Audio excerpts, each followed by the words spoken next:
Hello बच्चों, let's see this question. So the question says consider two solid sphere of radii r1 is equal to 1 meter and r2 is equal to 2 meter and masses m1 and m2 respectively. The gravitational field due to sphere 1 and 2 are shown. The value of m1 by m2 is and graph is given to us. So the key concept of the question is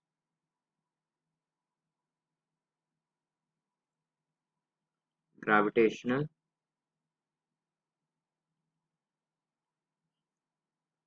field intensity.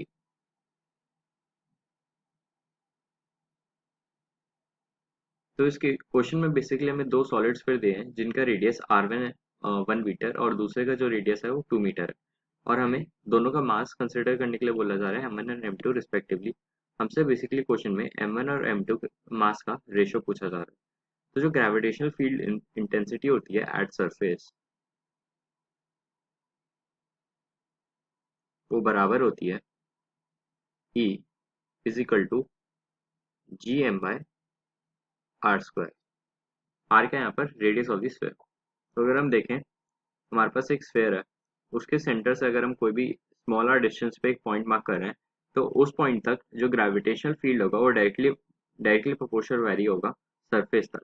Surface ये वाला जो point है ये हमें mark कर रहा है कि ये सरफेस पे ग्रेविटेशनल फील्ड है। इस पॉइंट के बाद वो इन्वर्सली वेरी होगा। तो इस पॉइंट को अगर हम प्लॉट कर लें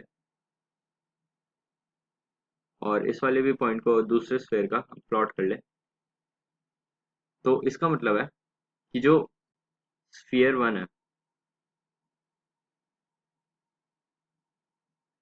स्फीयर वन के लिए जो ग्रेविटेशनल फील्ड इंटेंसिटी है वो 2 है जब उसकी रेडियस 1 मीटर है।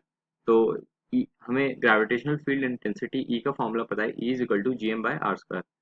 तो एट सरफेस और जो ये वाला पॉइंट है वो सरफेस को ही रिप्रेजेंट करता है।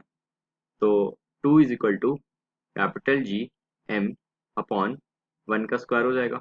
अगर हम स्फेयर 2 के लिए देखें फॉर स्फेयर 2 तो यहाँ पे जो ग्रेविटेशनल फील्ड इंटेंसिटी है वो 3 हो रही है is equal to G M by radius कितना है इसका 2 का स्क्वायर मतलब 4। तो जो स्फेयर वन का मास है वो m1 है और जो स्फेयर टू का मास है वो m2 है। तो बेसिकली क्वेश्चन में हमसे m1 अपॉन m2 के बारे में ही पूछ रहा है।